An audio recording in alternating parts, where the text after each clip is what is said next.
This is the Shine On You Crazy Daisy podcast, and I'm your host, Trudy Simmons from the Daisy Chain Group, providing platforms for women entrepreneurs to be seen and heard. This platform is for women entrepreneurs that want to hear the real stories of what it takes to be yourself and run a business with all the different hats that you might have to wear. These are the stories of the tenacious, the rebellious, and the resilient women that are working towards the future that they want to build for themselves and their families. Hello and welcome to the Shine On You Crazy Daisy podcast, and we are talking about the Shine On You Crazy Daisy Volume 2 book. And today we are here with Shirley Leader from Velvet and Rose. Shirley, thank you so much for being a part of the book and the podcast. Tell us about your business. So I have a boutique called Velvet and Rose, and it's in a market town, Petersfield in Hampshire. We've been established for about 3.5 years now. What on earth made you decide to open a shop, and what did those around you say when you said you were going to do it? Well, I've always had, since I was, I guess when I was at university, I was discussing with a friend of mine of opening up a slipper shop. Right. And then that was in the back of my mind. And then I went, as you do, you just flow with your career as such, and whatever path which leads you to it, you just go down that road. So I did that, worked in a really corporate environment. And then at the back of my mind still, it was like, I need to open a little shop up, selling jewelry. So it evolved from slippers to jewelry. And I think the opportunity came when in my corporate world, they were moving people and the business as well out of the country. So I thought, okay, now's my chance to open up a little business. And yeah, it kind of went from a jewelry shop to a women's wear clothing, but I still love the jewelry side of things as well. So part of my dream, yeah. Were people supportive around you? Yes, they were actually. A lot of friends of mine were really excited. Family, I think they were like, oh, okay, owning your own business is hard. You know, you can get tied down to it. So just be wary of that. But I think on the whole, mostly people were supportive. A couple of people were surprised because it was such a big change in my career. Yeah, exactly. Yeah. So you talk about before you opened the shop, you did a lot of homework and how important it is to do the homework. Do you think that was more important because it was bricks and mortar? No, I don't think so. I think any kind of business that you're involved in, I think you definitely need to do your homework, do your market research. And I think because I'm from a market research background, when we developed products, we were always looking at what the consumer wanted, the technology, etc. So I think that stayed with me. And I'm not the kind of person who jump in straight away. So I'm a bit cautious. So I like to test the water a bit. And also to see if I actually liked working in a shop. I think most people have worked in a shop part of their lives, but I never have. So I did a little stint in a charity shop, but I also did a lot of networking, went to a lot of different groups and got a lot of advice, and also from shopkeepers themselves.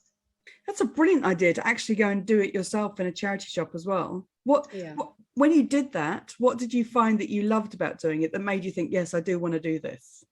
I think it was more interacting with people behind the scenes, in the back room when you're steaming clothes and things. That's not the fun part of the job, but when your interactions with the people around you, that was good. And then the front of house, working, you're seeing the same people coming in each week, so you're seeing new people, just helping them out a little bit as well. I think in charity shops, there's not so much one-to-one service you can give, but you can point people in the right direction, and you just build a relationship with them. So that was what I enjoyed. I think that's what you have done brilliantly, is that your business is very much based on the customer relationships that you've built, and they're online as much as in person. So is that an important part of what your business is about? Definitely. I think, before I had a boutique, I didn't really shop in boutiques. I think I had this vision in my mind that they were going to be quite stuffy, and I'd feel out of place, it'd be so expensive. And, you know, when you walk into some shops, you just don't get that warm feeling. That's definitely what I wanted to try and change. Whoever enters in this shop, they're always welcome. We always say hello, even if I'm in a conversation with somebody else. I always acknowledge people and also get to know about people. People like to talk about themselves. So I think that's the part I really enjoy. I give them a chance to talk about themselves. I might add in a bit about myself as well, but mostly it's about them. It's really about them and how comfortable they are. Yeah. No, I love that. I just think that that is one of the values that you have, that comes through in everything that you do, whether it's on Instagram or on Facebook or speaking to you now. It's that customer relationship that gets built, where you know them, you know what they've got coming up with events and things, you know what might suit that person. It's just thanks for saying that. And it's almost like an emotional topic as well. You learn so much about somebody, and you learn about what they're going through in life. It's choking me up already. But I mean, I had customers in yesterday talking about what they're going through, and it just stops you in your tracks, and it gives you that sense of reality. Life isn't easy. We're all going through ups and downs, but we're all helping each other out. We're just trying to make each other happy as well. So that's I'm just trying to play a part in Shirley, that's really important, honestly, to see that and feel that for you as the business owner. Stood in the shop a lot of the time that there may be no one in there, but I bought a jumper from you last week, and it says love across it, and it is the brightest pink, and that's just like that, and it is now my favorite top ever. But also when I wore it, the reaction from other people either saying, God, that's so bright, I can't even look at it. I'm like, I know, I love it. But it's getting those reactions and how it makes you feel to put on those beautiful things that you... And I love that you felt happy in it, and I love that other people loved you in it. And I think it portrays your personality as well. That's who you are. You're bright, you're cheerful, and you bring light everywhere you go. But and then that's the kind of reaction I like. I mean, some people don't want to show off their clothes on social media, which is fine, but others, they just love to share. But I know about that because you put it in front of me, and I think that's where a lot of people think that the high street is dead or dying, and that there's other ways of doing things. Buying stuff online is the only way to do things now. And honestly, knowing about your boutique, being able to get the clothes from there that make you feel like you're alive, like you've got that sense of joy from one piece of clothing, it's amazing. I know, and we shouldn't feel that way, but I think we can't help it. It's like I've just got, I don't know if you can see, we've got these gowns that have just come in, and I put them on the rail yesterday at 6 o'clock or something, and I was just so excited. I was like, I have to show these off.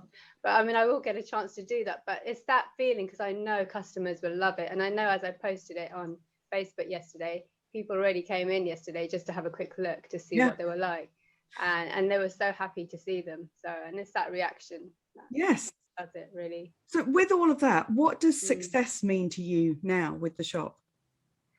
I think really it's a lot about the customer. Obviously, it's a business, you want to make money, and as long as I get a good wage out of it, that's fine for me. I mean, I don't want it I don't have to have a chain of shops or anything like that. I think for me, the customers around here, Petersfield, Hampshire, as long as I'm pleasing them, that's my priority.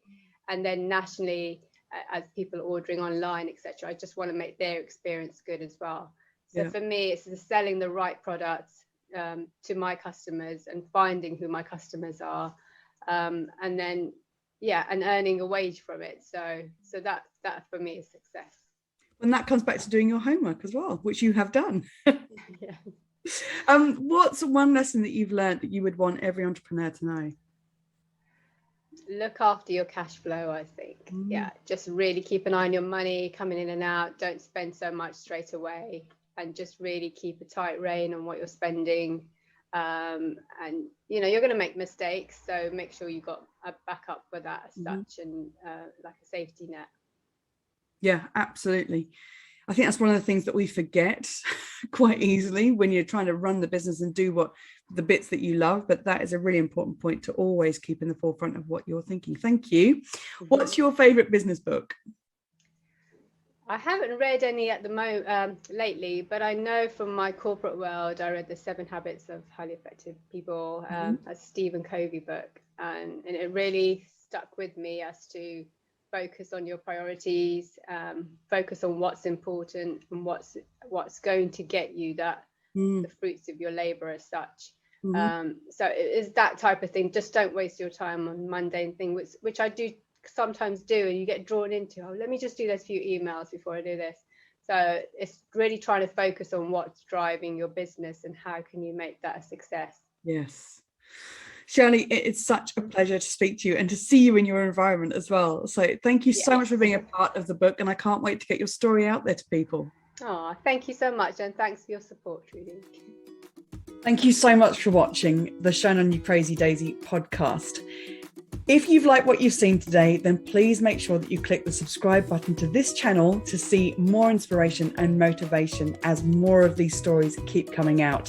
And if you want even more, click on the link below this video and go and have a look at the series of books Shine On You Crazy Daisy and get even more inspiration and motivation for you and your business.